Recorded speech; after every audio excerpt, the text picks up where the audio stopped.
programang ito ay rated SPG. Striktong patnubay at gabay ng magulang ang kailangan. Maaaring may masiselang tema, lengguwahe, karahasan, sexual, horror o droga na hindi angkop sa mga... Ang buong akala nga ni Charlene na ito ngang si Liberty ang kanyang tunay na anak.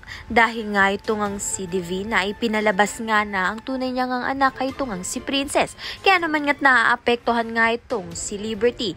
Dahil alam na nga ni Liberty ang katotohanan na si Divina nga ang tunay niya ngang ina. Kaya naman nga't dahil sa selos ay lalasunin na nga ni Liberty ang kanyang sarili. Dahil ayon nga dito kay Liberty ay inagaw na nga ni Princess ang lahat ng sa kanya, pati na nga itong si Xavier at ang buhay na para sa kanya. Kaya naman nga't hindi na nga kinaya ni Liberty at nilason na nga niya ang kanyang sarili.